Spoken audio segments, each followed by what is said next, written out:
Okay. So this is WordPress from start to finish. My name is Lou Ayotte. I've been working with WordPress for about 5 years. I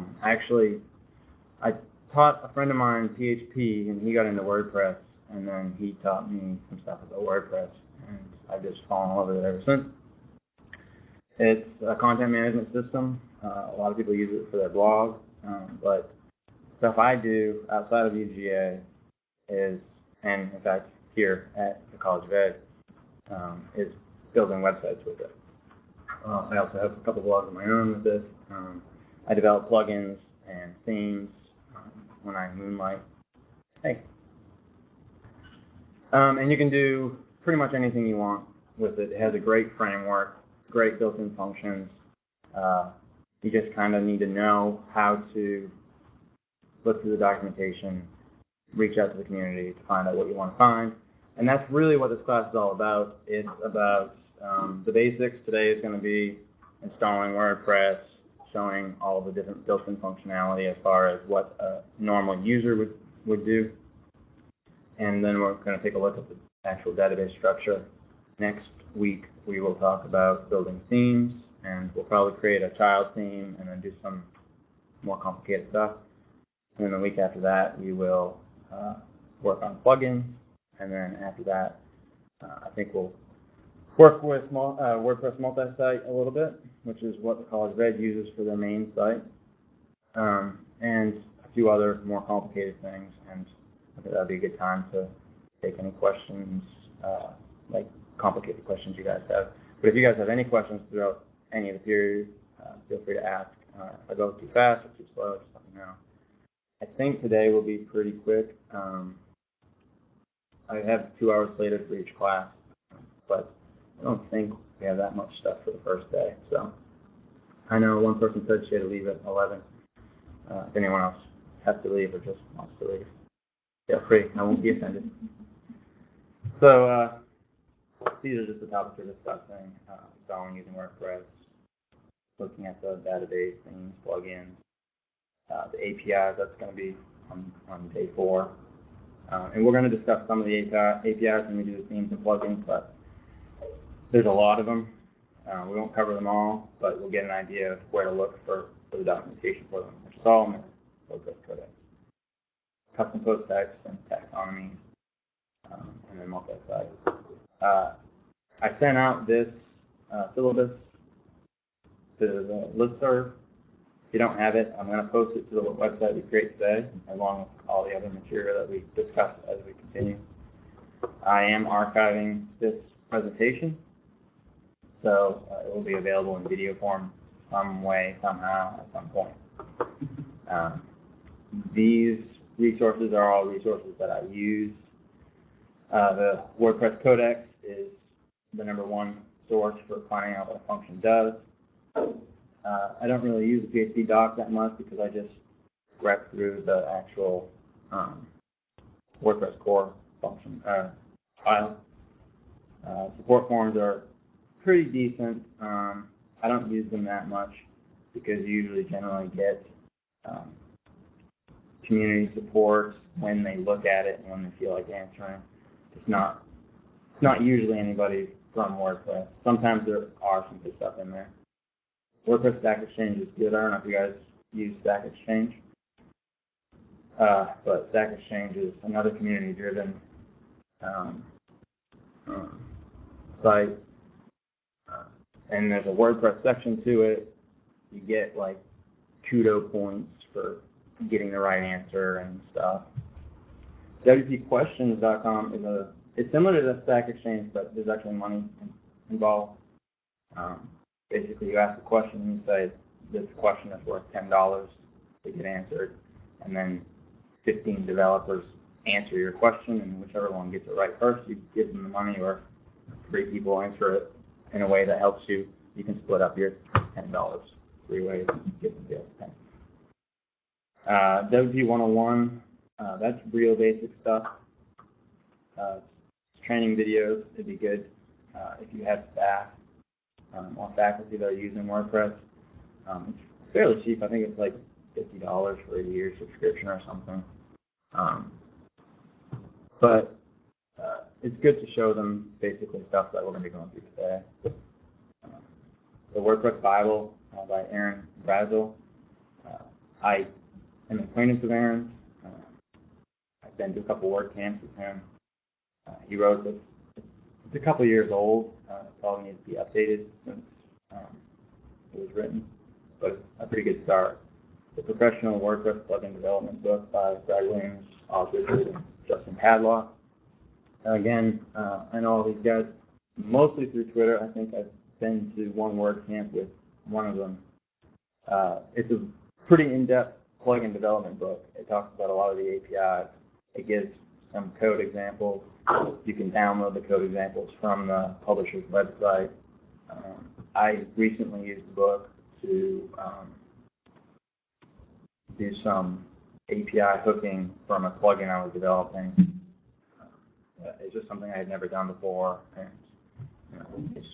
it was a great resource. So it's definitely worth the money. This book is also available on Safari Books Online, so if you have a subscription to that. WordPress IRC. This is a decent source to get information. The WordPress channel, sometimes you just won't, nobody will answer your question or nobody will pay attention. Other times your question will be too complicated. I'm often in that camp, so I don't usually get answers, and there isn't really a better avenue other than I just ask on Twitter. WordPress development is stuff for the WordPress core, so if there's something wrong with WordPress itself, you go there and you can talk about it. But if you're having a general problem, they'll just tell you to ask on the WordPress channel. And WordPress Track is where they track all their bugs. If you have a bug report, if you can verify it, or if you just think it's there, you can submit it. You can look up bug reports, and it's a pretty good resource just to see what's happening. It's also where they track the future development of WordPress. Speaking of which, WordPress 3.4 is going to be coming out in the next couple of weeks, from what I understand. Okay. So today we're going to install WordPress. So I already created a site. I have my own server, and Matt Mullenweg, the creator of WordPress, who runs the company Automatic. He told a story about this famous 5-minute install. He basically he just called it a famous 5-minute install because he felt like it would be a cool name for an install. And it happens to be fairly quick. This link here actually brings you to the install instructions, and this is the famous 5-minute install. Their instructions are not the instructions that I follow or that most people follow. So the first step, just go through here. Let's do all these things. By the way, you need to create a database for WordPress and a user for that database, and give that user permissions. All of this text here, create database, create user, grant privileges, watch privileges. Don't forget to do that. There's usually, depending on how you're setting this up, if you're on 1in1.com or Bluehost, they're going to have a GUI that does all this stuff for you. This is just the SQL commands you use. So I already have that, and I'm going to WordPress.org. Download.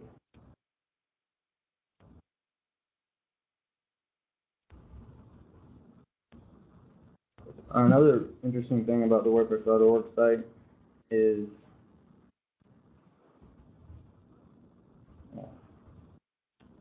you can go to Release Archive, and you can get every version that's ever been released. And you can also download versions that are built for IIS. I don't use IIS. I always use Apache. So, too many problems. So let me just go to my desktop and show my icons. With my icons. So these one of those older versions run on UJ WordPress. Really? Wine? No, I said, yeah. Oh, yeah. How much older? Like 4 or something. Yeah. Pretty old.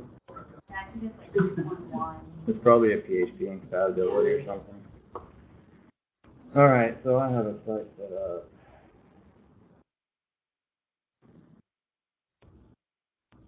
But I didn't create. There's some small vulnerabilities in that.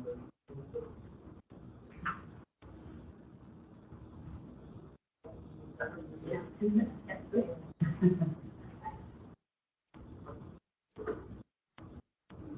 Alright, well I just have it for mine.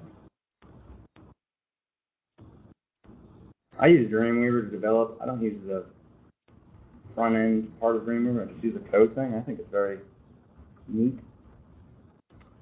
Other people use other things, but I don't have any problem. But I have to open all those things.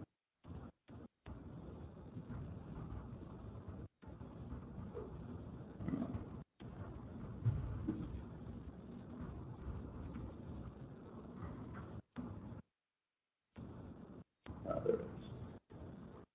Alright.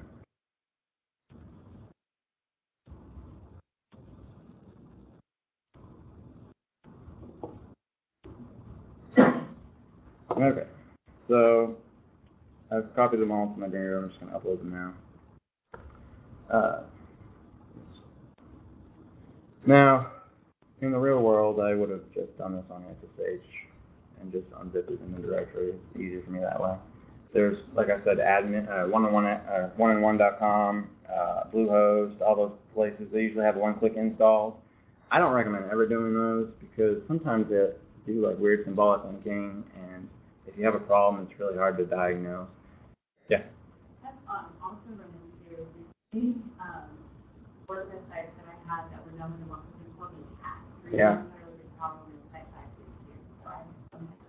Right. So, and the issue is that if there is something that's symbolically linked, like WP-admin, which is not uncommon, I mean, I don't know where that thing is living.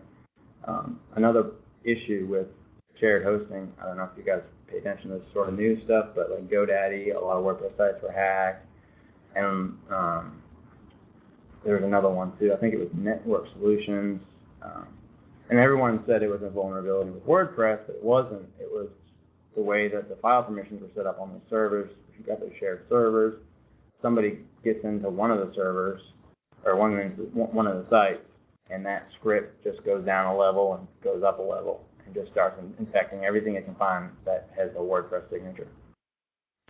It is still uploading.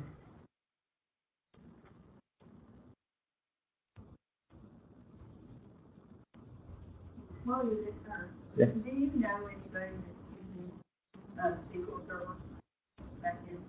No. I don't think it'll work. If it does, it's kind of hacky. Well, Microsoft is, you know, their web platform is $1, and it says SQL Server, but I don't. With WordPress? With WordPress. It's, you know, it's got several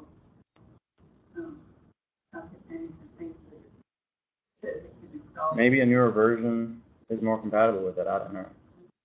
I like MySQL. MySQL is usually a lot better if somebody else is managing it, but I think that with any SQL server. So yeah, I don't know anyone who's. I know a couple people who do use IIS, but they have MySQL installed on the Windows server.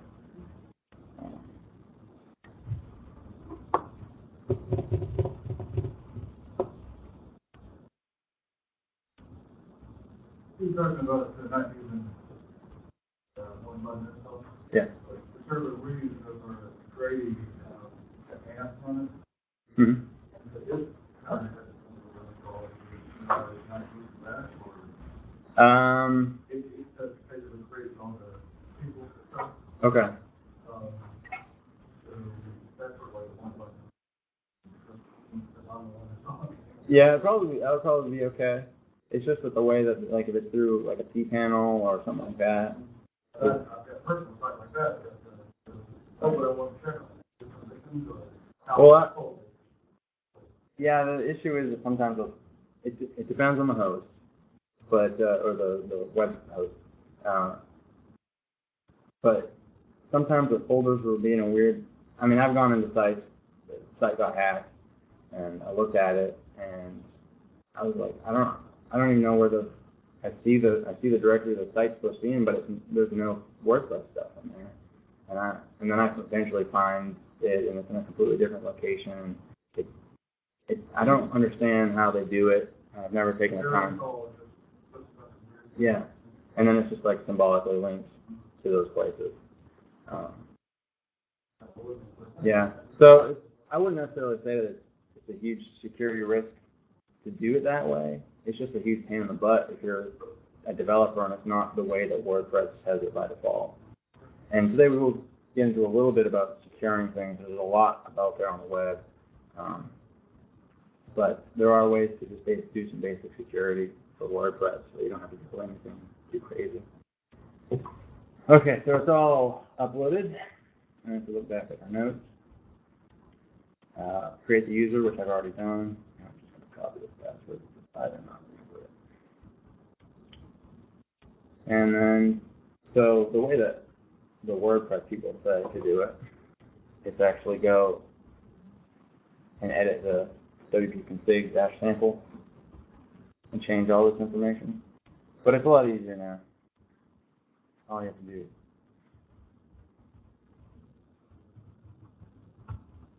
This is the site we'll be using. No, it's not.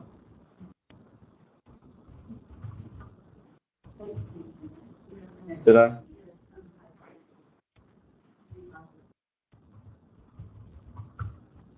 Okay. So if you go to the site after you upload all the files, it says there's no WP config. Want to create one? So we just go through this. Let's go. Database name is WP training, I think. Username was WP training. Not WP user. Password, localhost. Here, we're asked the table prefix. The best thing you can do is to change it.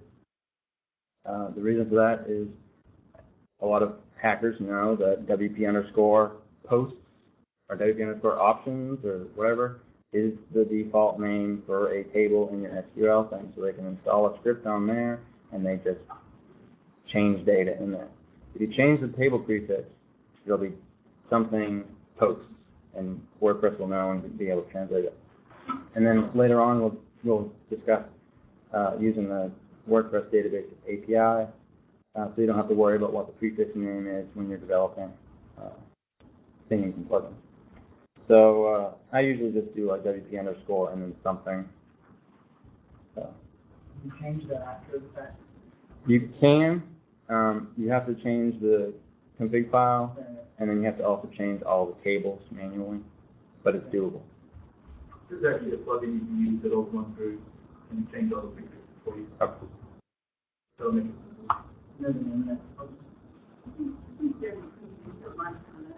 No, WP underscore training, WP user. Well, let's just check here.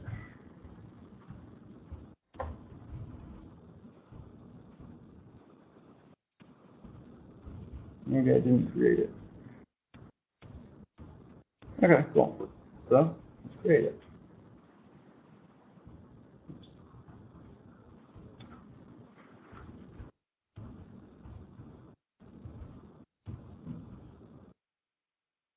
Alright. Put that one. And then it connects to the database with the credentials I did. And you click Run the install. And now you're at your welcome page. So you want the site title, WordPress. Start, finish. Another thing you need to do for security reasons, don't use the name admin for your admin username. I'm just going to do WPT admin. I usually just use my name or something like that. Also, I use LastPass. I don't know if you guys use LastPass, but it generates nice little passwords for you that you will never need to remember, and it saves it in there. Very secure. So for now, we're going to remove the check from allow my site to appear in search engines like Google and Technology. Basically, this just creates a robust.txt that makes your site non-indexable by people who pay attention to robust.txt. Click install WordPress. I'm just going to save this.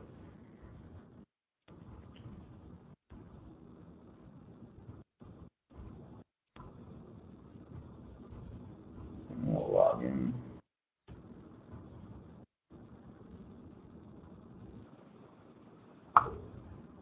I love LastPass, by the way. So this is our... Tether you to that one console? Does it tether you to that one console? Nope. You can install it anywhere. You have a master password.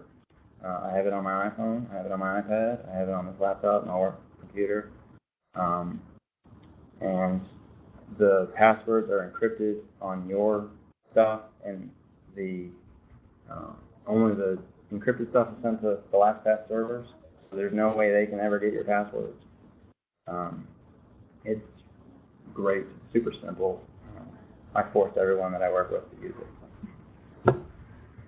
Okay. Huh? Yeah, actually, in LastPass sent out a notice saying, you can put your password here, and you can see if your LinkedIn password got hacked, and then it recommends changing it anyway. Okay. So luckily, we got it installed. It's working. If we look at it, there's a lovely new site. This is the 2011 theme, which is the default theme of WordPress.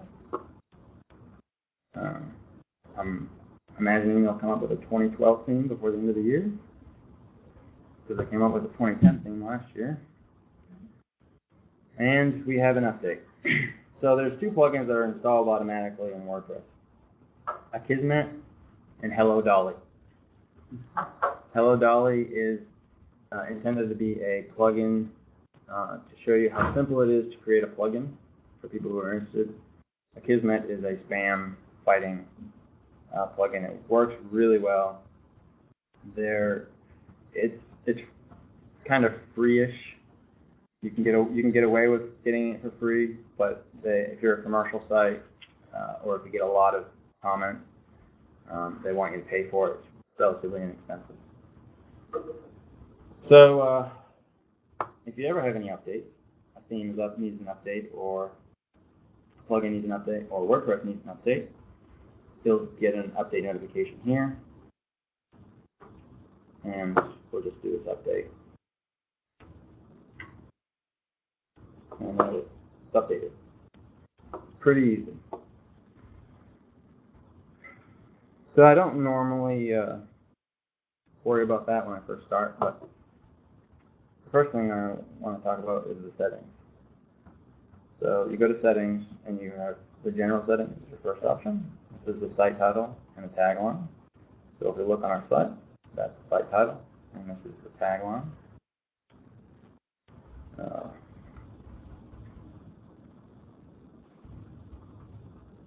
Let's say course. Use WordPress. Develop themes and plugins and more. The WordPress address URL and the site URL. These are different, and I can't remember why they're different. I never really worry about it because I always use WordPress as my site. I think what the difference is, if you want a blog on your site is not WordPress. You have it installed in /blog. If you do WordPress address URL would be blog, but the site address URL is your actual site. And basically this just tells WordPress where its home is, site address URL, versus where WordPress is. Don't hold me to that though. Yeah, that's right. One of the sites I use, I put it in WordPress /VDP, so it looks like WP in the URL. This is an anti-script attempt, and that's just kind of sweet. And if you mess it up, you get all kinds of weird permission. Right. And there is a link here that tells you the difference. What to do. Now you have to make a change like the accent file to like install it on. Right. Okay. Membership. If this is a membership site, you can set it to anyone can register or take that check off. New user role, default role, subscriber. An administrator is me. Anyone who's an administrator can do whatever the heck they want. An editor can do almost whatever they want except for installing plugins, installing themes. I don't think they can activate new themes either.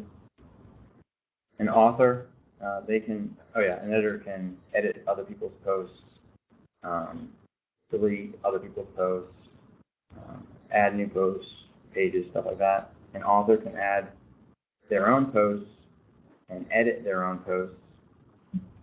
A contributor can add their own posts, but I don't think they can edit their own posts, like after they've published them.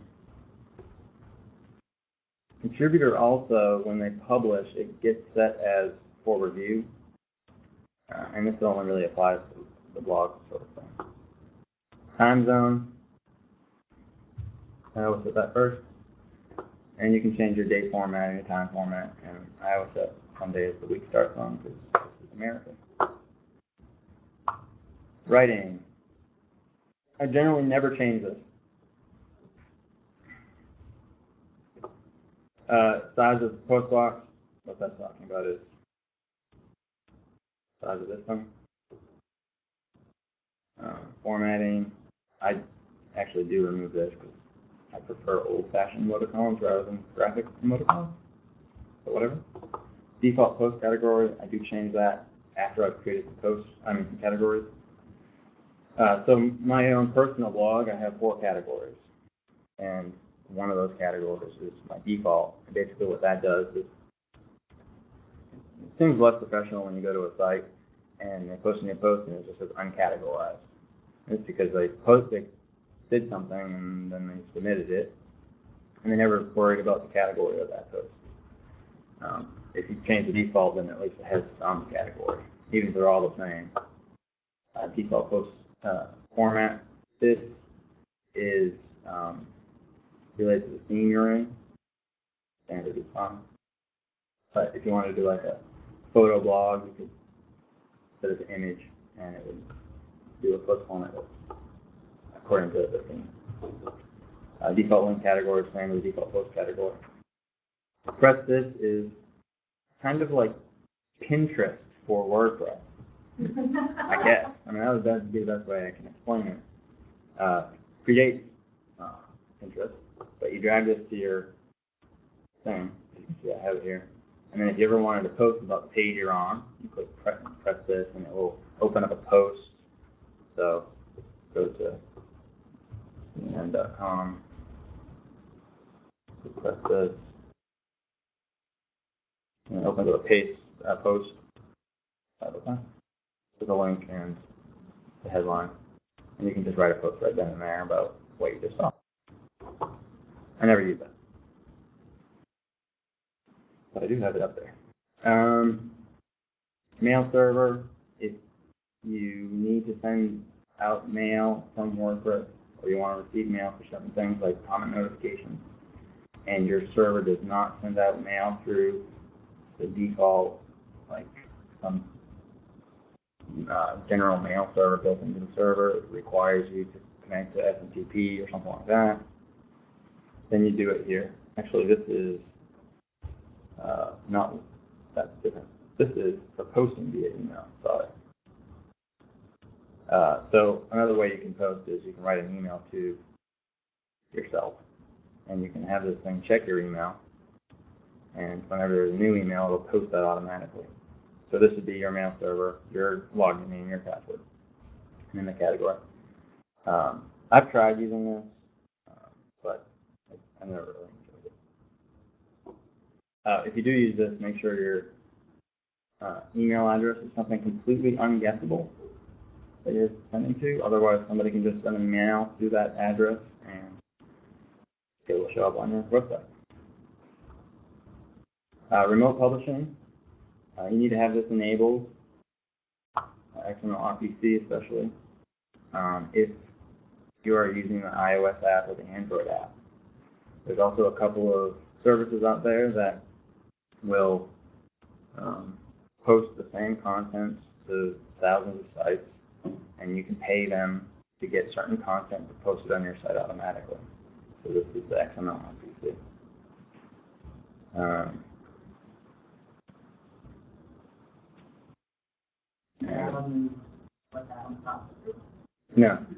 No, Atom is it's just like XML except for a different standard. You don't need to. It's just XML RPC is required for the iOS app and the Android app, but you don't need to check either of them if you don't want to. Reading. Sometimes I do come in here and change stuff. This is where a site is really distinguished between a blog and a website, basically. Your front page displays your latest posts. So if we look at our front page, it displays our latest posts. We can change it to the front page be a sample page, and our post page be another page which we haven't created yet. So if we just save this and we refresh, this is our home page now. It's the sample page. Blog pages show at most 10 posts. You could have it show 50, 100 posts. You could have it show 1 post. If you're trying to generate revenue with ads, you might want to show 3 posts per page. So then they have to click more pages to see more ads. Syndication feeds show the most recent 10 items. This is your XML or RSS feeds. If you wanted to show your last 20 posts, you change it to 20, or if you want to show 5. And then for the feeds again, you can do full text or just a summary, so it'll be an excerpt. And if you don't set an excerpt, WordPress will just generate one from the first 40 words, I think, 44 words.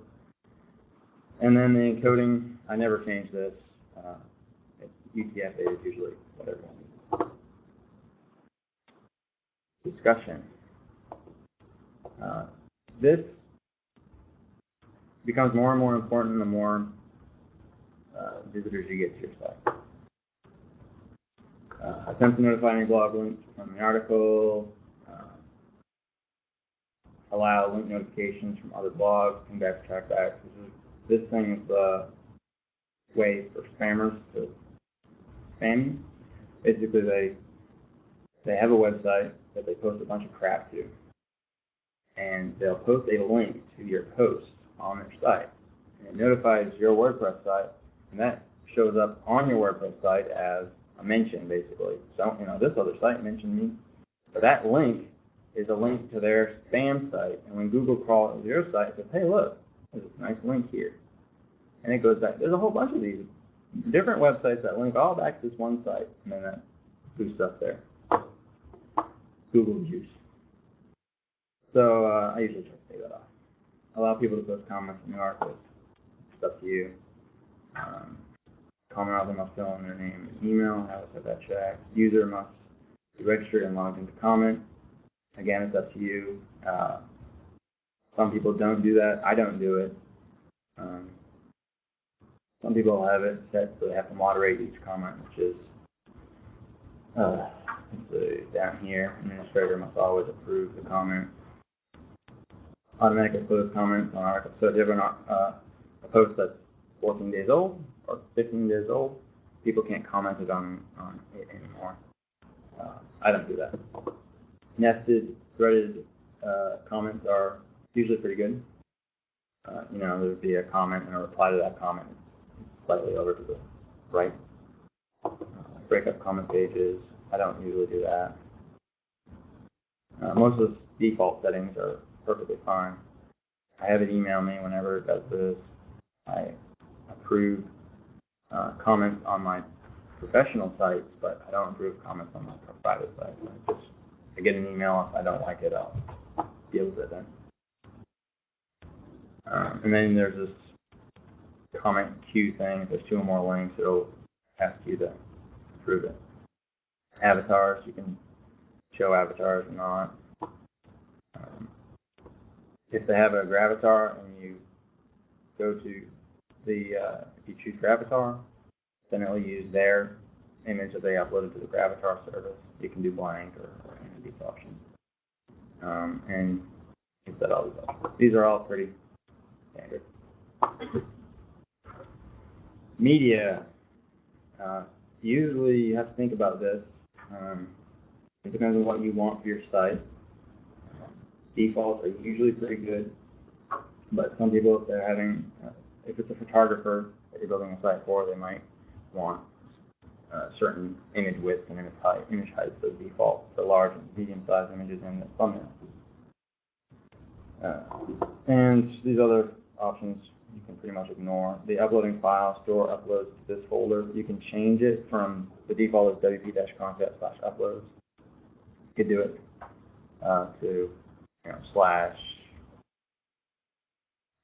my custom upload location, and it's not really anything to do with security in my opinion, but it's just something different if somebody's looking for specific images, but it's really easy to detect where the images are. All you got to do is look at the source code of the image. I mean, not the image, but the view full URL paths and files. Yeah, it says it's optional. It should be blank. It should be blank. I always keep this organized my uploads into month and year based folders. So what happens is you have your uploads directory, and then it'll be /year, and then /month. So 2012 06, and everything uploaded today goes in 2012 06. I don't know if it's still true, but it used to be that the upload would go into the month of when the month and year of when the post was published. So if you edited a post that was in November 2011 and you decided to upload an image to that post, it would go in the 2011 December 12 folder. So that can throw you off if you're looking for that. I don't think I changed it. Privacy settings. When we first installed it, it asked us if we wanted to make our site public. We said no. We took the check off. This is where you put the dot on yes. So to allow it, change it here. It used to warn you up here that your site was maybe on the dashboard. Search engine blocked. So if you dismiss this thing here, you'd log in and you'd see search engine blocked here. You click there, and you could say allow. And permalinks. So when I first install a site, the first thing I do is come here and change the permalinks. So we refresh the page. We go to Hello World. You see it's P equals 1. That's the post ID, first one. I always do day and name, but you can do whatever you want. Also, because my server is running Nginx, whatever you want to say, it automatically includes this index.php thing, but it can be removed. So save it. Now, I'll refresh. Let's see, so 2012, 06, 07, Hello World. So that's year, month, num, day, and post name. And you can change your category based and tag based too. So look to category uncategorized. You could just do C and change that. It works. But I've never changed that. And that gets us through this part. Alright.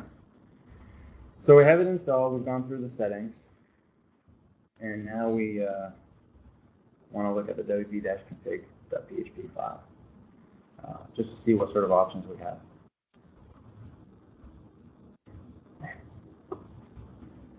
So,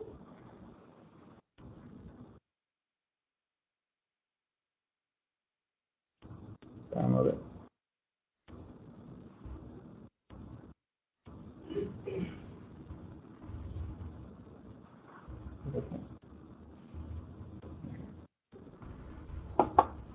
Okay.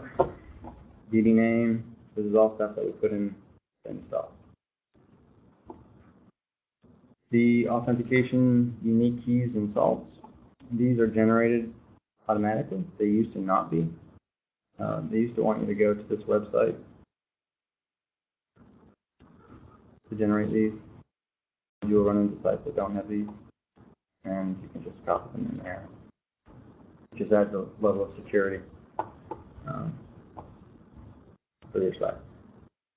This is their table prefix. So if you do change your table prefix, this is where you need to change it in your wp-config. Your default language, it uses English by default, but you can change it. WordPress does do a pretty good job of internationalization, and it has some pretty good stuff to make sure your plugins and themes are easily internationalized, including JavaScript, which is good. WP debug. On all my development sites, I have this turned on. Is that true? Look at. Let's talk about this.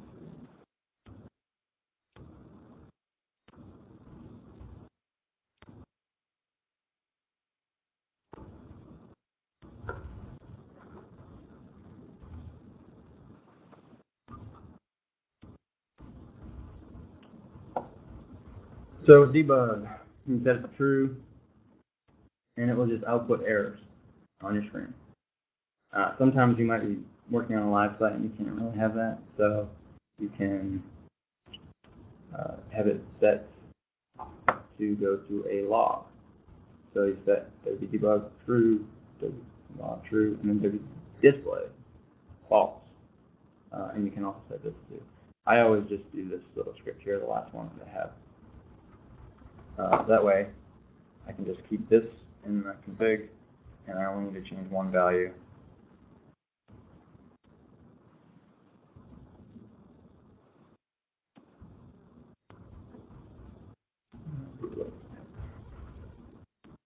Keep that for now. And the absolute thing. Put the log file in WordPress. I believe it's in under wp-admin. It may be under wp-content. Actually, it's under wp-content. And it's called debug.log. And this right here, the ini-set, that's a PHP command.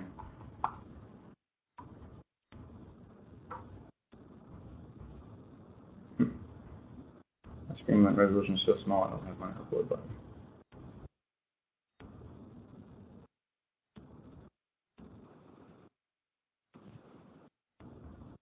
Okay. So it's uploaded. Now it shouldn't show me any errors, but yeah. Alright, but I want to go through a number of these. Site URL and home URL, you can change these manually. I've seen people do this. They just stick it to the top here, define WP underscore site URL, WP underscore home URL.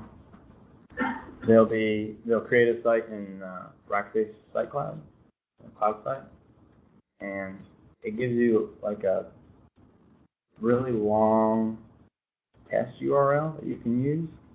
So if you haven't migrated the domain over yet, you can use that URL, but you can set up the site as if it had the real URL and then just set it in the wp-config file with that big long URL that Rackspace gives you. I generally never use this, but it can be handy to use. You can do some stuff with it. Enable, disable post revisions. WordPress. When you add a post, or actually let's just edit this one.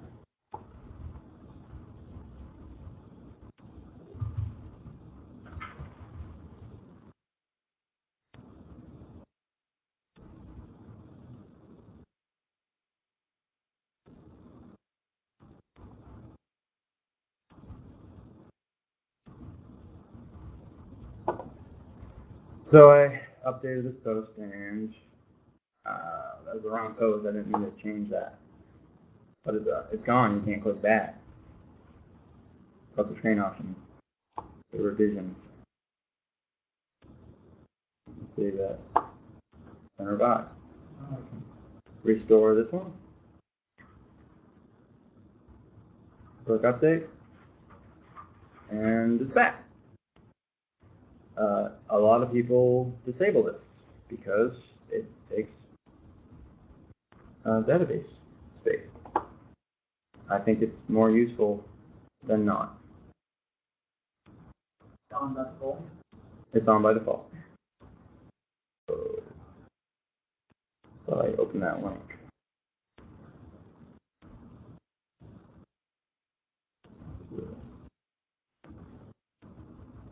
And we have had people do that. So, post revision. So all you have to do is define WP post revisions false. Oh, and one thing you can do is change the number. It will store all of them. This is something that would be more useful rather than disabling it altogether. Say you want to keep the last 3 or the last 5 or 10 or whatever it is. The chances are you're not going to screw it up.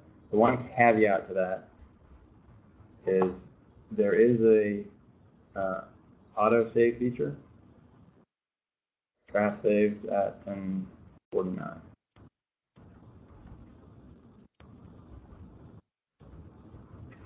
Now, in the next, I don't know, minute or two, it will auto-save again. And it will save that as a revision, I believe. So if somebody has the post up for 30 minutes, they could blow out the limit that you set. And then they save the post, and it's gone. Now, if they don't actually save the post, it's okay. But I believe the drafts are saved as revisions. They're just not published until you actually click the publish button. I wish I could. Yeah. So, look at my personal site.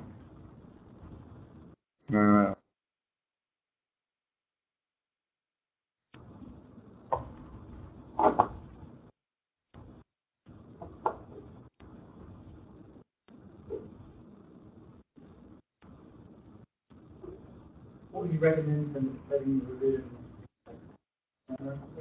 Yeah, probably 10 or 15 or 20. I would err on the side of higher than lower. But not like unlimited things. You know, it depends on the use too. I mean, if you have people that are doing a lot of revisions, then unlimited is that. Me, I mean, I'm not going to have more than 5 or 6 anyway, probably on my personal stuff.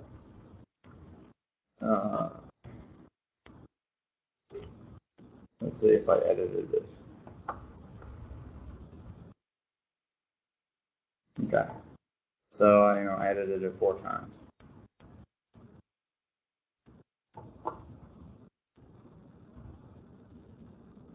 I was hoping it would say. Another cool thing too is you can compare revisions. So I want to see what the current revision looks like to this one. Click compare revision, and it will show you the differences. And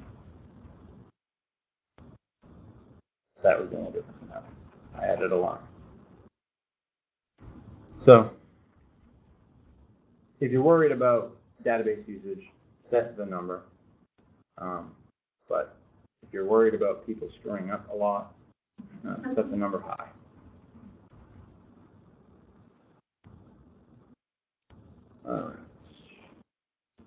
No, I just had it open. Next. Set cookie domain.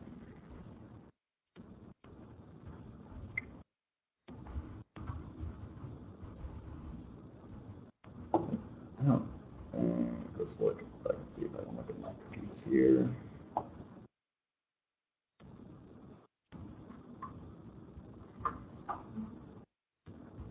So cookie domain, cookie training. This is the cookie domain right here. cookietraining.ai.com. You can change it to something else if you want. I don't ever change this, but you know, cookies can be a problem. I think that you would do it if you're for subdomain issues. Just keep it in mind. That's why I put a note here. There may be times where you have WordPress sites that intermingle a lot, and cookies can get confused if the cookie domain isn't set properly.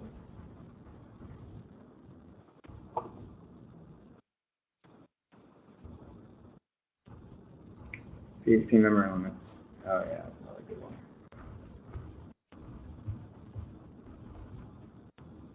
Okay, if you use oneandone.com, you cannot change your PHP memory limit. It is hard-coded. You cannot change it. There is no possible way you can change it. You can try to change it, but it will not change. It will tell you it has changed, but it has not actually changed. But if you use other hosts that do allow you some flexibility in that, you can change it. Most of the time, most people aren't going to need to worry about this. The more plugins you have, the size of your theme, the more functionality you have built in, the more PHP memory is going to be used, especially if they're not coded well. I've worked with some sites that needed to have it set to 128 megabytes. They had 50 plugins installed and active. It's not just having them there. Did you have a question? No, okay. It's not just having them there. It's they need to be installed and activated. Having them there doesn't make a difference. But you can increase it. I believe the default is in WP-admin it sets it in core to 128 if it can. But for the rest of the site, what normal users are going to see, that's what this memory limit is going to change. And you can up it. Upping it to 32 or 64 isn't going to be bad. It's just the memory that the PHP is going to use whenever somebody visits your site.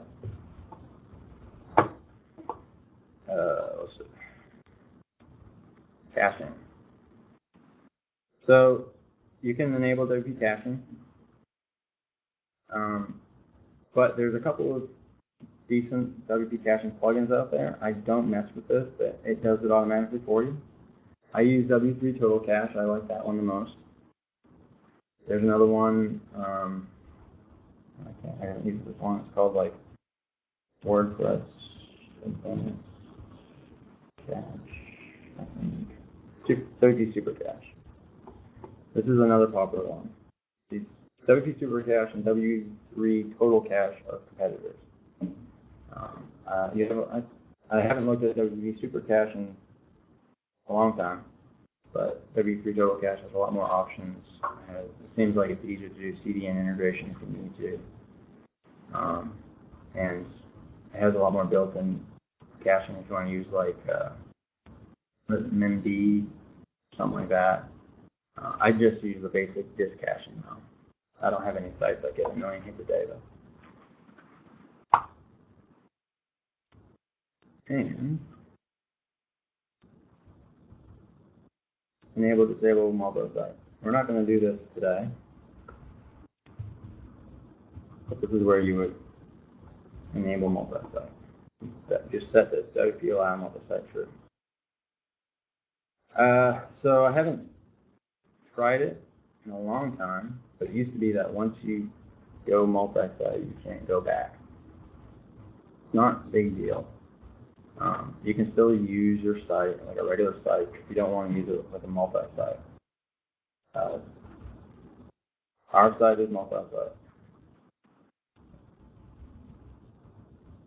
So you go to research, this is its own site.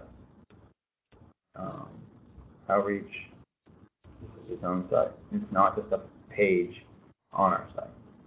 It doesn't require you to install WordPress. I mean, we have, what, 100 sites, 150 sites?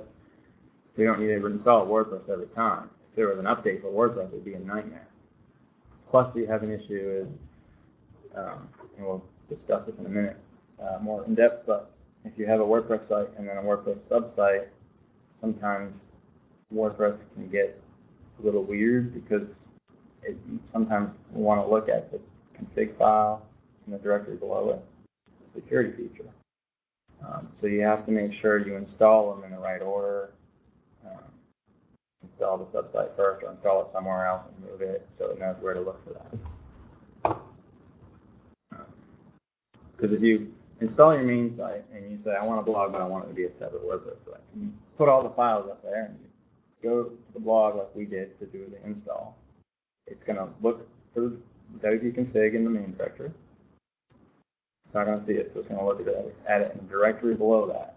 And it's going to see one, but it's for your main site. So it's just going to just look like a horrible mess, and you're going to be so confused. So it's just easier if you multi-site for those sort of purposes, if you can. And so, as you can see, this is the, oh, yeah. I haven't used multi-site before. If you set it up like that way, if you wanted to add one of the sub-sites to the main website, is it all available on, like, is it all available on that main WordPress dashboard? Or? No, not really. With multi-site, all the sites are separate, including the main site. But there are ways to code to get what you want. For us, we have some of our menus are hard-coded, and some of them are pulling dynamic stuff because there's a function that will let you pull stuff from site IDs. Mm-hmm. So it's a little bit of a mixture, unfortunately. So again, you know, we've been looking at this codex for wp-config, and we didn't even barely touch all of these things. There's a ton of stuff you can do. Alternate ports from MySQL. Goes more in depth about these WordPress address URLs. Moving the WP content folder. Some people do this for security reasons. Autosave interval. So when it does the autosave for revisions for the drafts like I was saying, default is 60 seconds, so every minute. So if you look here, just refresh, see what happens. See, one of them was an autosave. And then this is the live version, I believe. These are the timers on this stuff. Oh, that was because, yeah. That was the original, yeah. So debug. Debug is the most important thing. JavaScript concatenation, I don't do anything with this, but you can. It'll just try to like minimize your JavaScript. This only affects the WordPress core stuff. You can set it to false, and have you ever looked at minimize JavaScript files? You know, they're impossible to read. It's just all the white space is taken out. All the line breaks is taken out. If you set this to false, it will use the development versions, which are available in the download, which are not minimized. A lot easier to look at, a lot easier to deal with. Kind of, you can actually see what's happening. So that's useful for debugging at the very least. Error logs. This can be useful too for PHP errors. Memory.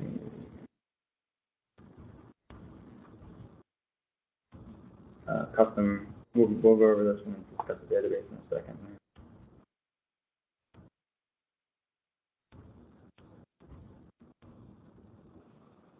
Oh yeah, another cool thing is you can do SSH upgrades.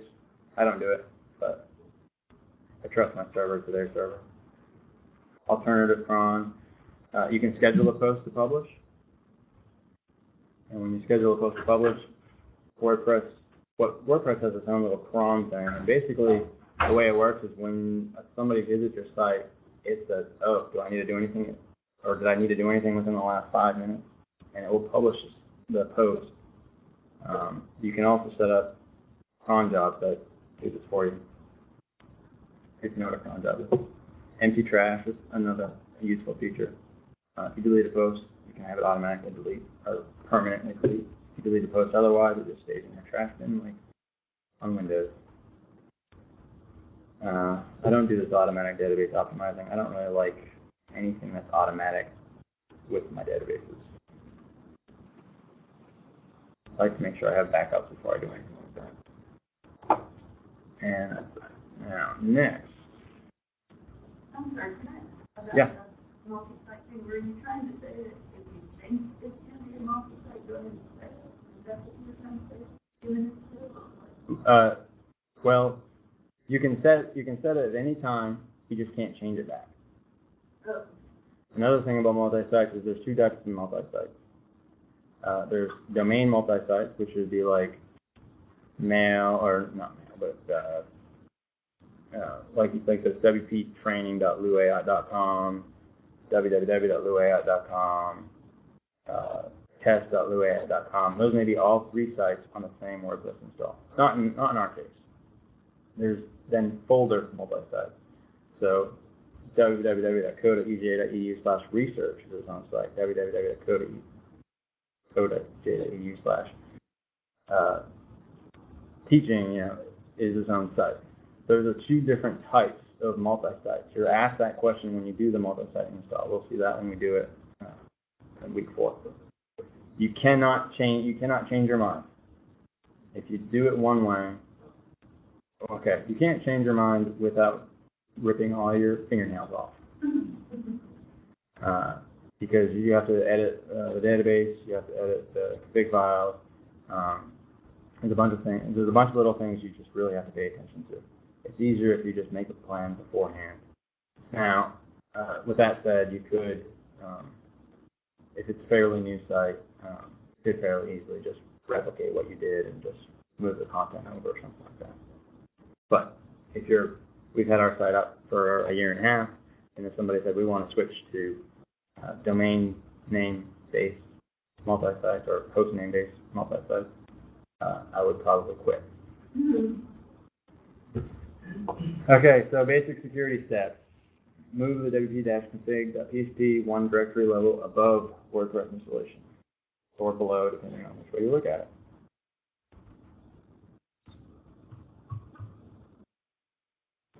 WP training. So if I move, this is just easier on this page for me. That file here. Let's see my thing here. I don't do this, by the way, from any of my personal sites. And if everything goes right, it should still work. So the reason for doing this is it's harder for people to get access to a site that your web server does not normally have access to, but PHP would have access to, or WordPress would, just by going in a directory above. Yeah. So if we look at all the files in this directory, you don't see wp-config in here. You see the sample. It's actually a directory, it's so.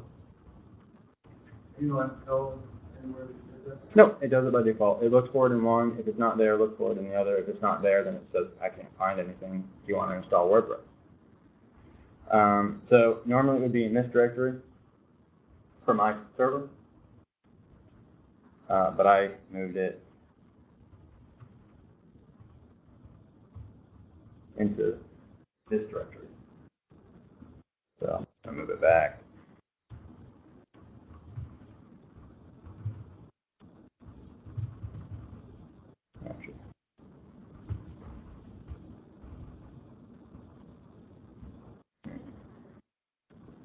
Security keys, we've already talked about that. Table prefix, we talked about that. Change the table prefix on an install. It's going to be pretty secure if you do that. It's not going to be the most secure thing in the world, because if somebody gets into your WordPress thing, they can use the WP database, and they don't need to know what your prefix is at that time. But if if they know it's a WordPress site and they can't get into the WordPress and they find a way to inject some PHP code in there, they won't know what the prefix is. At least without doing some work. It's not impossible to get. Security keys and enable SSL login. That's another thing. You set this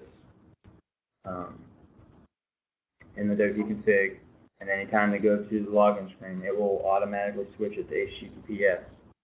Of course, you need to have HTTPS enabled on your site, and hopefully a valid SSL certificate. You don't necessarily need that, but an SSL cert, even a self-generated one, would be more secure than none at all.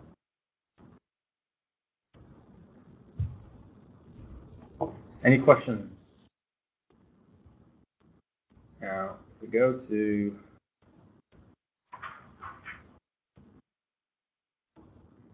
hardening WordPress, you'll see some of these same tips.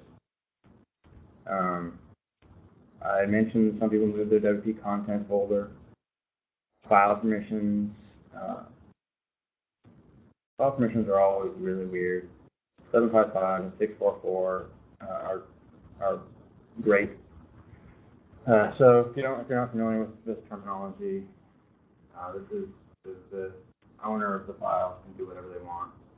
Then at the group level, they can read and execute. So this would be applied to folders.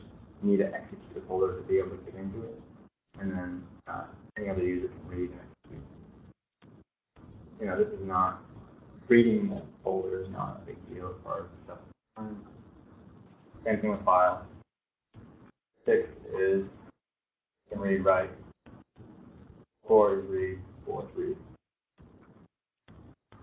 I'm not going to go into that because that's a long conversation about binary numbers. Database security, this stuff pretty much covers everything. The most important part about this hardening WordPress page at the very end with their extra resources. And they have a number of guides. WPSecure.net has a couple good guides. You really only have to worry about this if you're dealing with a lot of secure stuff, or if your client is really concerned about security. Most of the time, if you're updating WordPress to the latest version and you have secure passwords, you're going to be fine. Now, I've dealt with 2 sites in the past month that their password got compromised for WordPress. And it's the first time I've ever seen this. I imagine they probably were at Starbucks on the free Wi-Fi and somebody grabbed the password over because they weren't using SSL login. So they grabbed the password for an administrator just because they logged in. And then they got into the site. They edited one of the plugins to be just a normal PHP file that when they went to, then downloaded stuff, then installed folders, and like 15 different random folders and 15 different loaders, and then they go to those, and 2 completely different sites, and like a month. So you just need to make sure you have a secure password, and if you are going to use public Wi-Fi, make sure you're using SSL if you can. I think there's even plugins for most browsers where you force the browser to use. Yeah. Firefox, the one I always hear about is, I think it's like HTTPS everywhere. Yep. Comes back to the old. Yeah.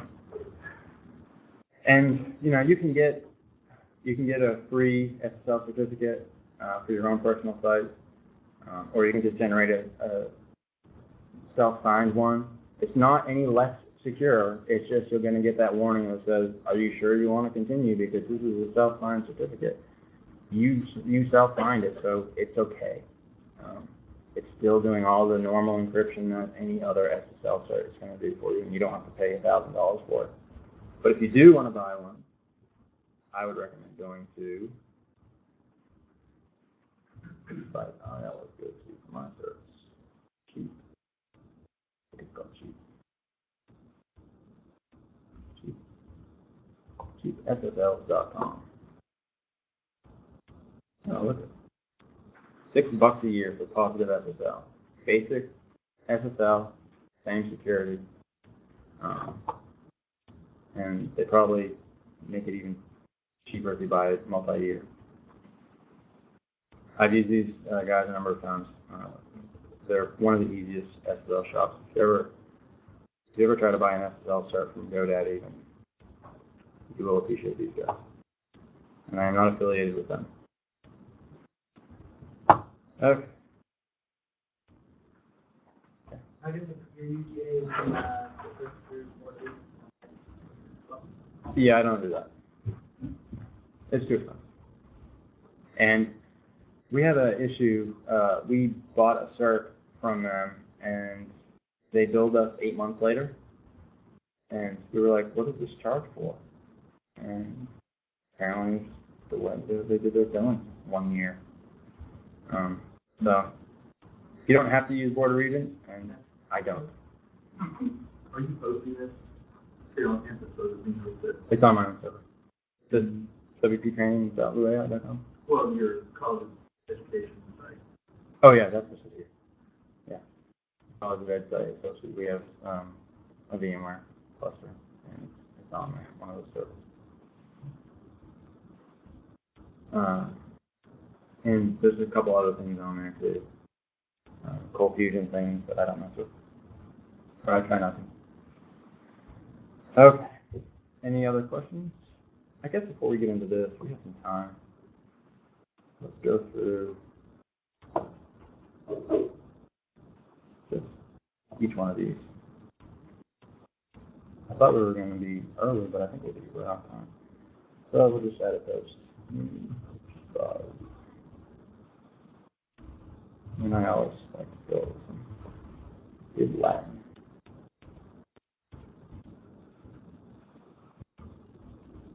So this format is part of the theme that we're on. It's not usually there. So we're going to add a category. And it's automatically checked. We can add tags.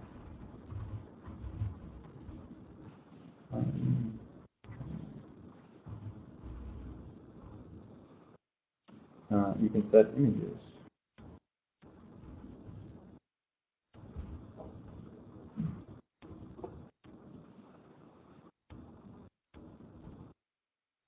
I use these images a lot that Microsoft gives us. And you can set it as a featured image. And you can insert it in the post. And you can publish it. You can do HTML. Admins can do HTML.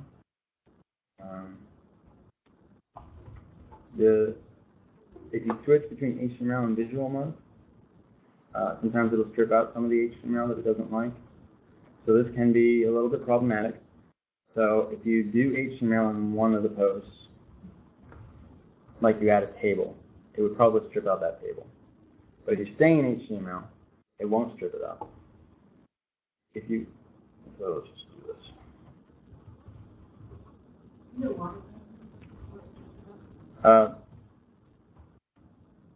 Because it's mean. Are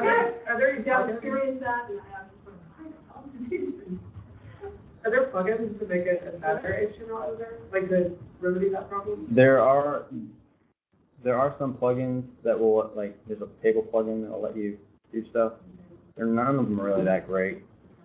I added a form that was, it had like a lot of, just like unloaded above.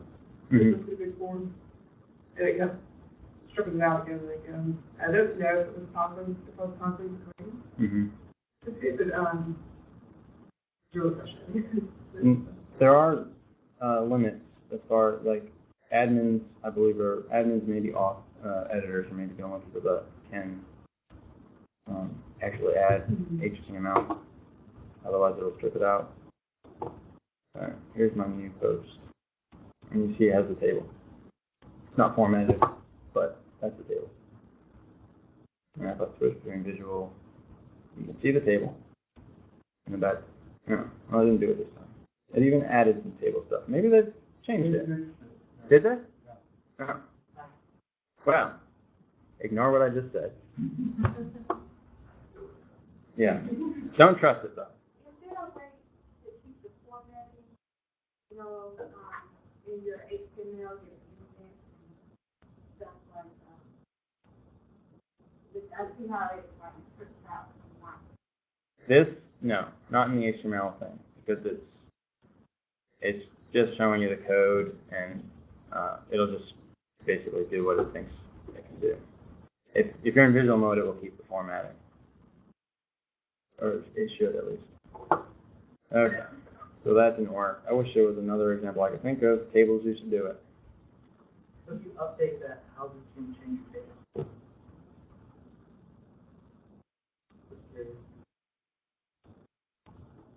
Doesn't seem to. Yeah. Okay. Well, maybe they fixed it. Categories. You can see my new category has been added there. So if we go back to writing, I can change my default category. And then, because category, or uncategorized is a useful category, I'm going to delete it. Tags, those tags that I added there. With categories and tags, it'll show you how many posts are in there. You can click that and you will see all the posts in that category. Just like if you went to all posts except for category specific. And then of course you can filter it here too.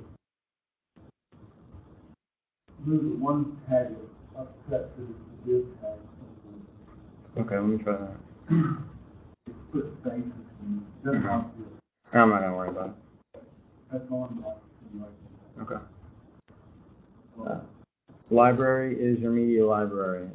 Everything you've uploaded will show up in here. You will see here it says attached to, and it says new post. This is something that kind of needs some work. We're just gonna. You see that this is not attached. I can attach it to a post.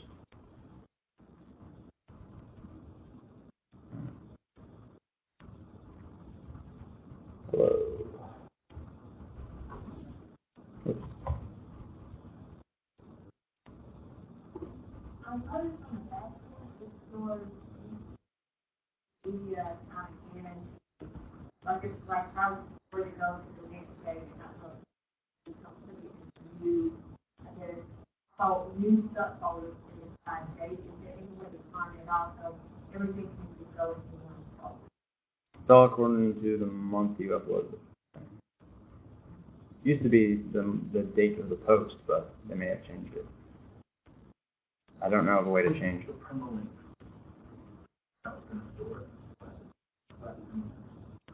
Oh, you mean for the actual? Are you talking about the view option here? Because the actual, it's not permalink for the No, if you look at file the URL. vacuum, whenever you, so like it says it's about month and day, whenever you do an upload of media file, like it's doing it by the month and day, so like you know to go back and then find that it's on the server itself, kind of got to go through and set all the folders do a search. I mean, the best thing you would do is just go to the library here and just search for what you're looking for, and then you could find where it is. So I can look for, jellyfish. So basically, there's no way to just create one folder called images and dump everything in. Oh, yeah, you could do that with the .deconfig. I think we may have glossed over that. But yeah, you can set it, actually, let's go to media here. Organized by uploads month and year based folders. If you take that check mark off, it'll just put them in the uploads folder. Oh, yeah. And then you're going to have a really big uploads folder. Unorganized, then big. Yeah. Links. So I don't really know anyone who uses this, but you can. This is what it looks like here. Oh, they don't have them on here. So these are just, you can have a blog roll that are favorite links, and you can display them on your site. And we'll add them to the front page in a minute. Pages, want to create a new home page or something. Actually, we'll just blog.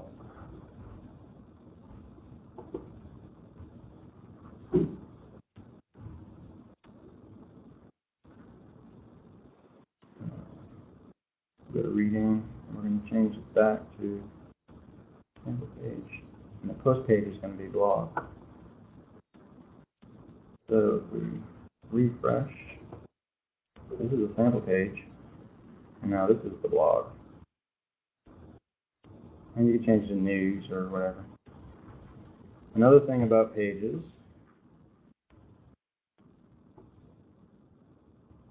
is the template. You can set up different templates for different pages. You can add new templates. If you want a certain page to be displayed a certain way, you can add a template. And we'll go over that next week when we add a theme. Comments. This is going to be a list of all the comments. You can go to post-specific comments. You go to the post and put a check on comments. Go to comments. And this will be all the comments for this one. And you can reply and type stuff in there, or you can spam it or trash it or whatever. You can even edit it.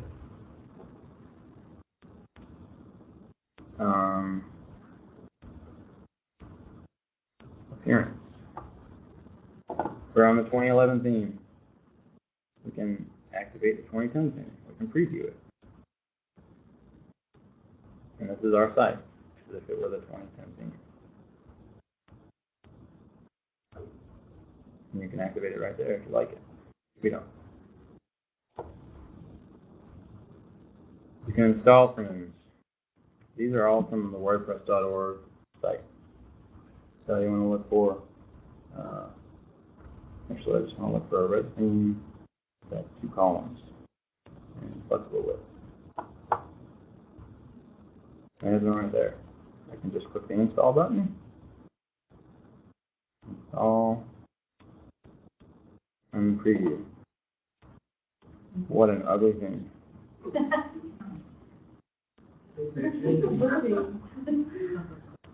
It's named appropriately, I should say. So, I don't know of any other content management system out there that is this easy to do stuff like that. Widgets. So by default, this theme adds these widgets. Widgets they can be anything really, but these things being displayed here are widgets. If we don't want this login stuff in, we can just drag it off. We refresh, that login thing's gone. We want to add our links that we talked about.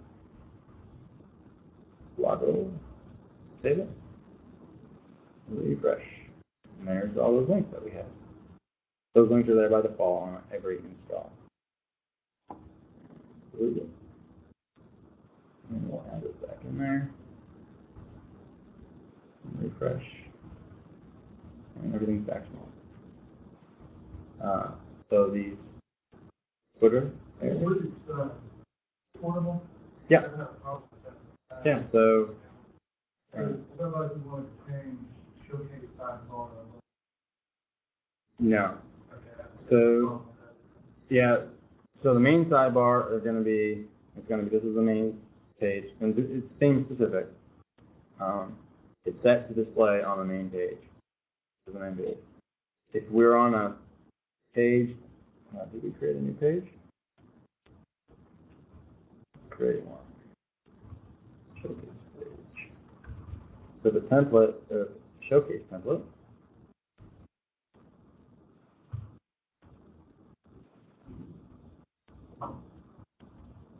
and we'll just see this page. This is the showcase. And I've actually looked at that before, but now we go to widgets.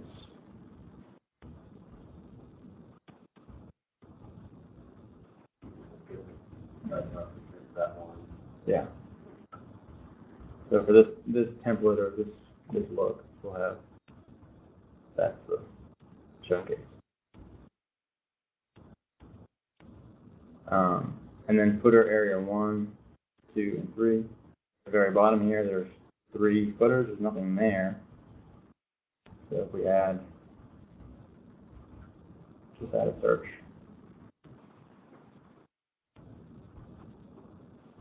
See, because it's, I only have one of those filled out. It fills up all the spaces for this.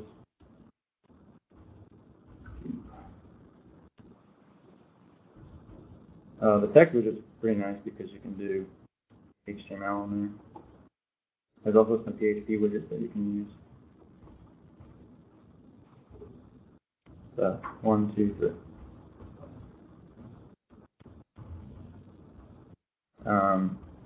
When we do a plugin, we might create a widget. It's all pretty easy.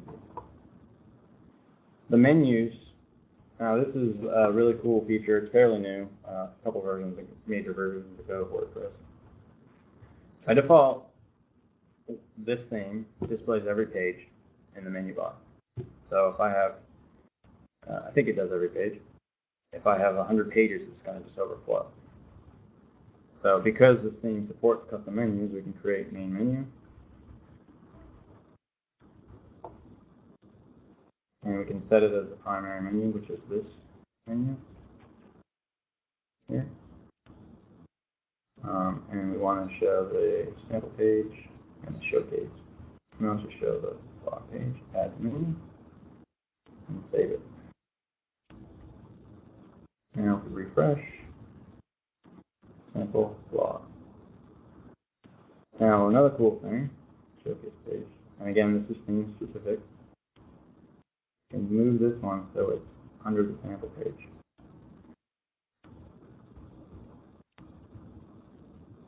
So the submenu. And we can get even fancier and move the blog under there.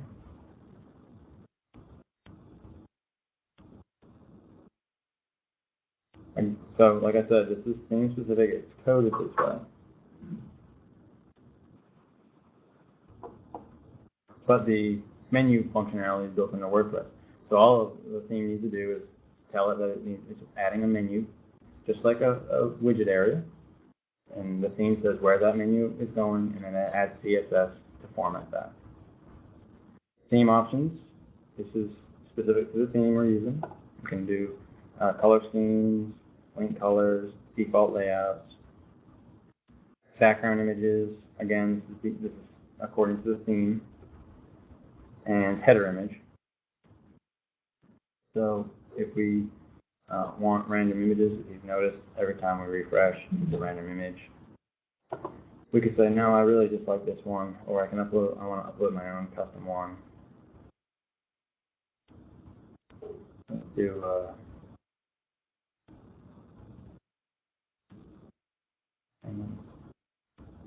things are always nice.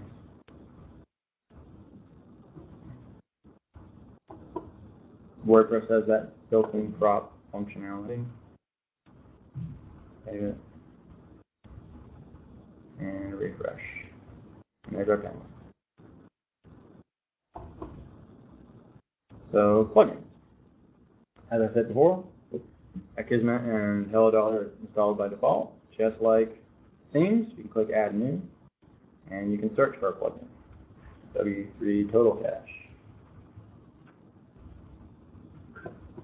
And you can install now.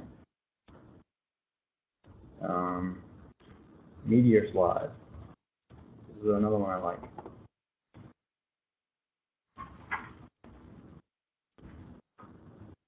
And if we activate it, it actually uses a custom post type. And you can create a little slideshow and then insert that slideshow into a page or a post.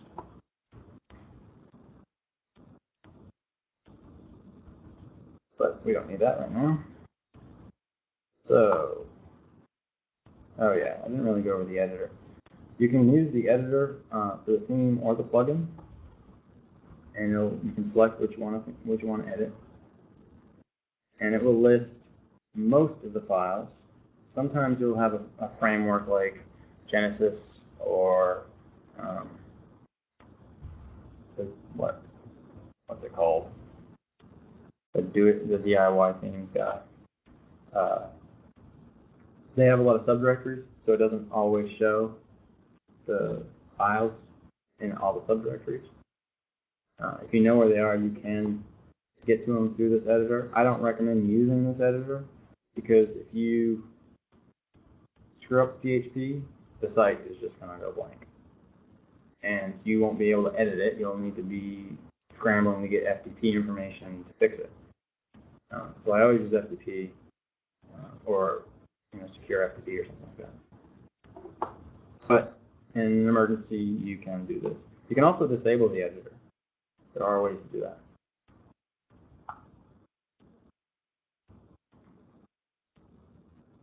Users, you can add people.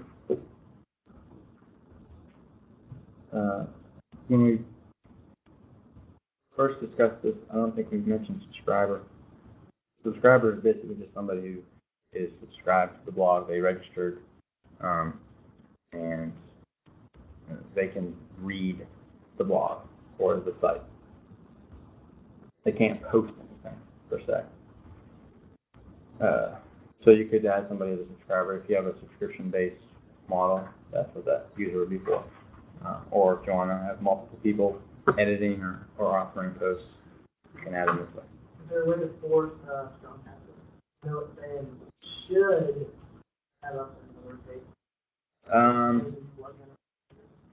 You can probably do it with a plugin.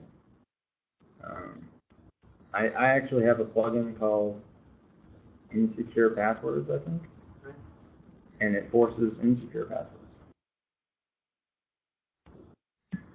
What it does is actually it forces all lowercase when they put in their password and when they log in with their password, because I had a client that had a lot of customers who couldn't figure out how to use a shift key, and so he asked for this plugin. I said, this is insecure, and he said, yeah. So I created a plugin. I put it on the WordPress repository. It's still there. People use it, but it sets all the passwords to lowercase, and it works. But yeah, there's probably a way to do something like that here. Give an error if it's not secure. In tools, you don't usually do tools that much. This is where that press this thing is. There's an import. If you want to import from another blogging platform, they have a number of scripts to do that. You usually have to install them. If you put on it, it's not installed, it'll ask you to install it. It's just all it is a plugin. And export. Export has gotten really, really fancy as of late. You can export just posts, just categories, specific authors, specific date ranges, publish, draft, private posts only, pages. If you have a custom post type, it'll list that here as an option too. It's really useful, especially if you have a client who has a site and it's a WordPress site, but they're wanting a redesign. It's going to take you a month or 2 months to do everything. Then they're going to be adding content to their live site while you're working on a copy of the dev site. And then when you want to switch the dev site to the live site, this is a great way to get all that content. Say, okay, when did I last get this dump, get for that time period, bang, So it's very useful. It's a lot more useful than it used to be. Okay, any questions? Yeah. On the roles, is there a plugin which would enable you to assign more roles? Yeah. You can add roles. You can remove roles. You can give roles varying permissions. There are some complicated plugins out there. There's the functionality is all in the codex, so you could just add it to your own thing. We do it on CoWeb. We have a staff role, a faculty role, and we actually use WordPress to be as our online directory for faculty and staff. So when you go to our people's page, that's all pulling from, we have every faculty and staff member as a user in our WordPress site. And we use, you can add custom meta fields to the user profile. So instead of just their first, last name, website, and all that stuff, we've added stuff like position, room number, phone. I guess phone's already in there, and stuff like that. So you can. There's a lot of built-in flexibility with WordPress. One of the reasons why it's so great to work with. Yeah. You use an LDAP, which is one of the services. Yeah. Yeah. And if anyone needs that script, I can give it. But I actually wrote a post about it on my blog, and I know some people use it already. So. And there's a couple things you can do with that. You can have it do LDAP authentication and fall back to WordPress authentication, or just LDAP authentication. But none of our faculty staff really have access to anything on our WordPress because of things. But if they did, they would have access to their profile and be able to change stuff on there. Okay, so we have 20 minutes left, and we'll talk about the database. So I think we'll probably discuss this database a little bit next time, too. These are the default tables installed with WordPress. Generally speaking, it is best practice to use what is available to you with WordPress. Sometimes you have to add more tables if you have a plugin. But if you can use what WordPress has, it's highly recommended to do it because they have a lot of efficiency built into their core functions. Caching, stuff that they get from the database a lot, stuff like that. So it's a lot better if you can use what they have. So the most important one is posts. Everything is a post. When you added those images, that's a post. When we added that post, that's a post. When we added a page, that's a post.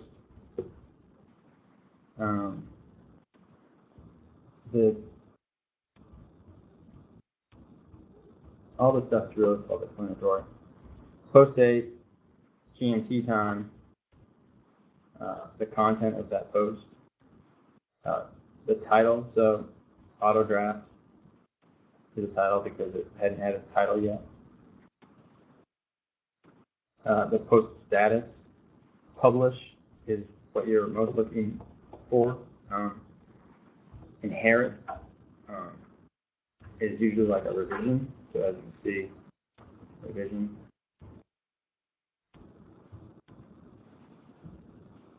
Post name, this is also referred to as the slug.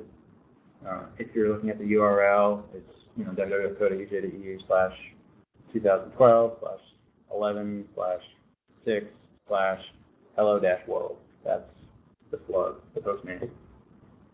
It's basically the same thing as the title, stripped of special characters.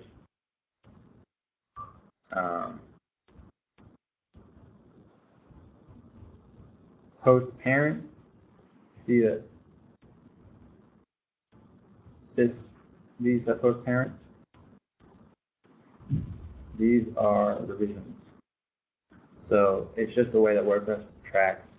If this is a post, by the way, this is the ID of the post. So 1 is the post parent. So that's the way that WordPress tracks that this is a revision of this post, not the actual post itself. It's also, when you're adding pages, you can have post parents. So you can have a hierarchy of pages. So that would be where that would be. That would be where the WordPress stores that information to. Post type, post page. You can add a post type. We'll do that later. And attachment. So this is the image we uploaded. And there's the other attachment. So as I said, these are all posts. Comment count. This mini type. It's really only applies to images or attachments. If it was a PDF, it would have a PDF type. And even the nav menu items.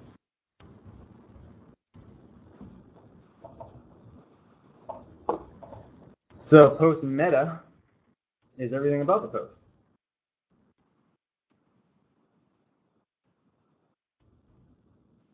And you'll see that a lot of these things are just WordPress tracking stuff. You don't have to pay attention to them. But if we look at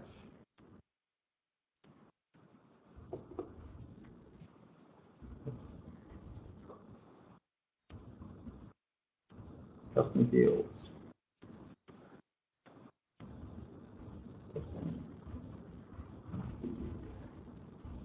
This is a meta field. It's another way to, there's several ways to do meta fields. It's another way to add information about a post. If you have a website for selling tickets to an event, you can use custom post fields or meta fields to track the location, the cost, the time, stuff like that. And that's all stored here. So refresh this.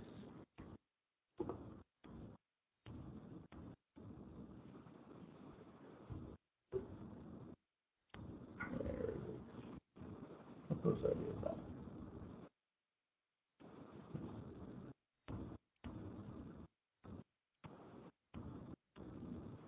Oh, I guess that was a new post I created.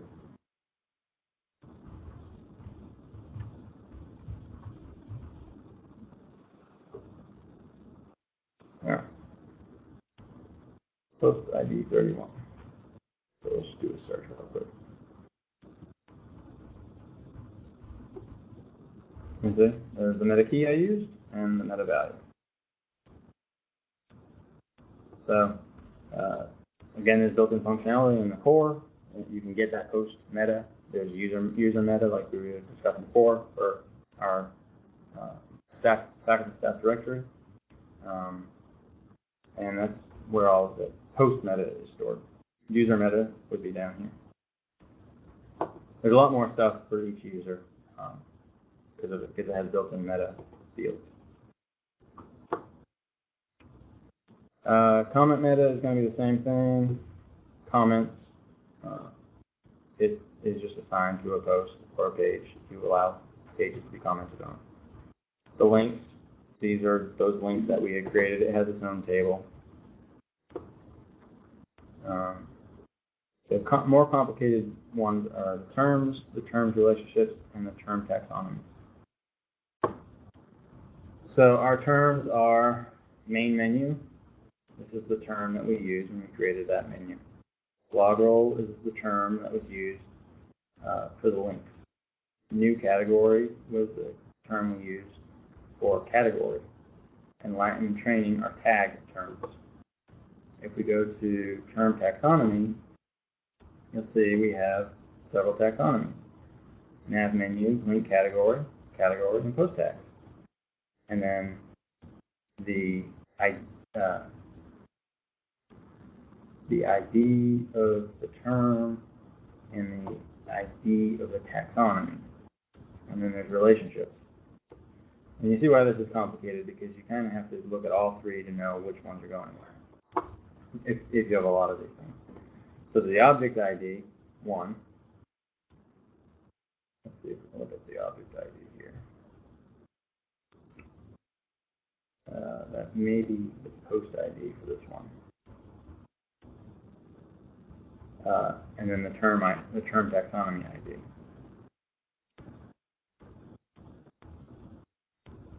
So this is 5 term ID, which is post tag type, and then it's related to I guess it's saying 5.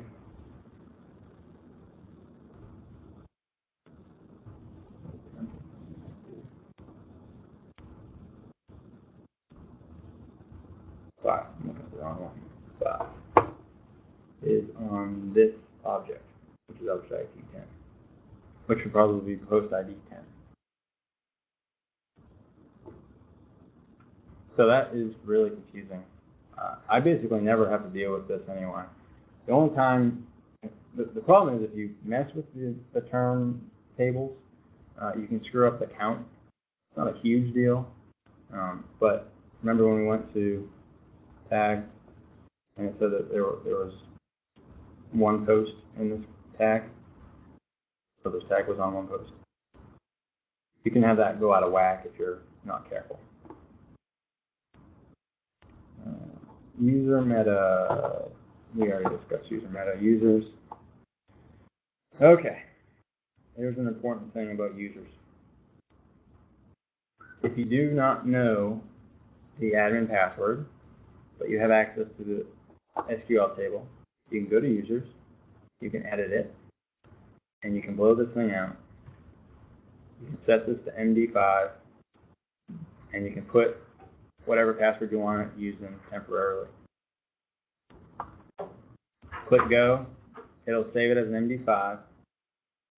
WordPress doesn't actually save as MD5 for their passwords, but it will try MD5 if it can't try its own hash algorithm. So then it will convert it to its own hash algorithm. So I have a client that I work with who got a number of websites and didn't know the admin passwords to any of them. So I had to go in and do this. You can do this for any user in the users table. You can also change your user login. It used to be that when you installed WordPress, the default username was admin. This is where you go to change it. But now they've included that as part of the install. It has the email address, when they register. The user activation key is really part of if you allow people to register on your site without you adding them manually, they'll get an email, they click it, and it goes that way.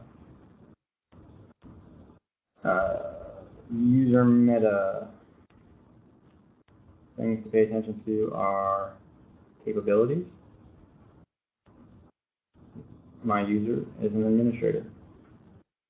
Let's see if I can show all of them. Go ahead them all.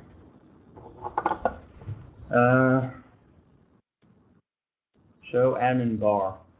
So if you look, you see this admin bar? If you're logged in, if anyone who's logged in will see this. We can add a filter to remove that, and we'll show you how to do that later. But a user can also go in and remove that. So now if I refresh this page, I don't see it. And if I refresh this, show admin bar as well. Capabilities and user level. These two things are almost synonymous. This gets into adding new roles and adding permissions for those roles. User level has certain levels of permissions. There are capabilities that are added to that.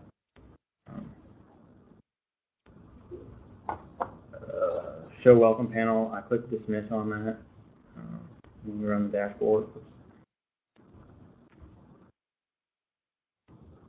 That was that big thing up here. Generally, you don't have to worry about it, most of the stuff. Yeah. rich editing, set the true. That's the visual editor for a post. So you do something that's kind of easy if you want. There are plugins that will let you switch them. Yeah.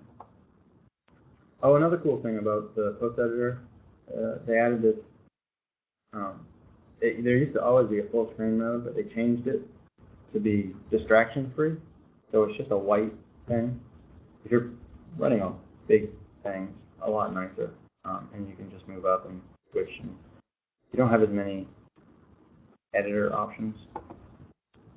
Like here, split this. You have a number of format options here.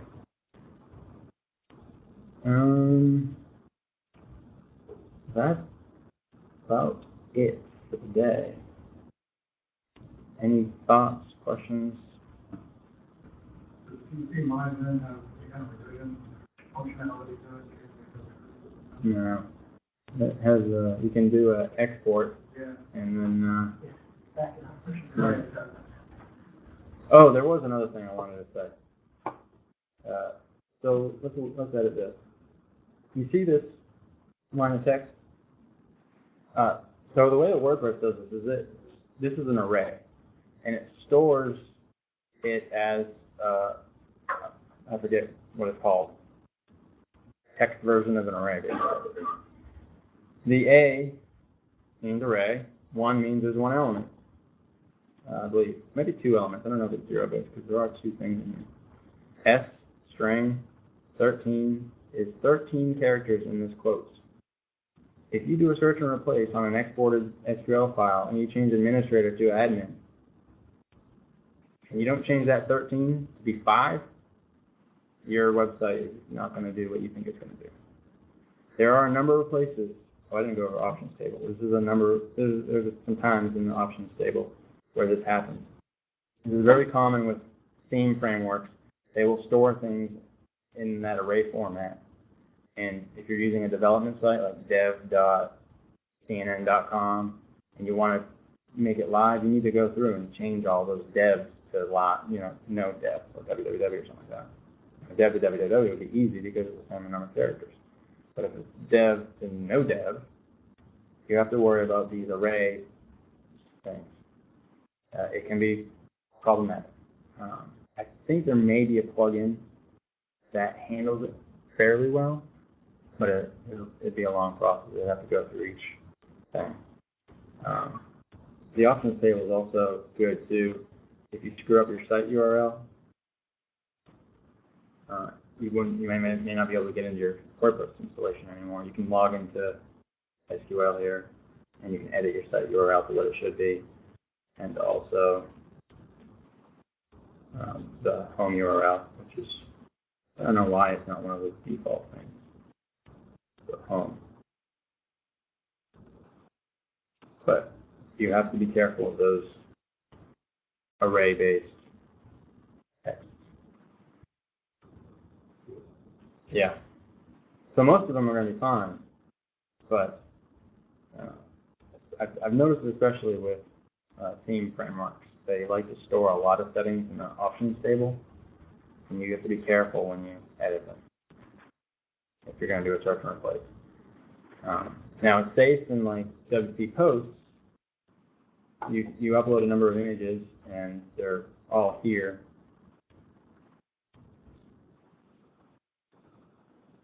So if I change this to an actual domain, wptraining.com, I can change that no problem. I can do a search and replace on the post table, and I won't have any issues. But the options table, user meta, post meta, that stuff is stored as arrays, text-based arrays, basically. So you can screw up the site pretty quickly. That's why you have a backup, and you keep the backup and edit the copy of the backup. All right. Any questions? Next week we'll go over themes, primary style sheet, file hierarchy, the loop, the queries. We'll create a child theme. We'll do some things for functions.php file, and we'll probably add a post type and taxonomy. I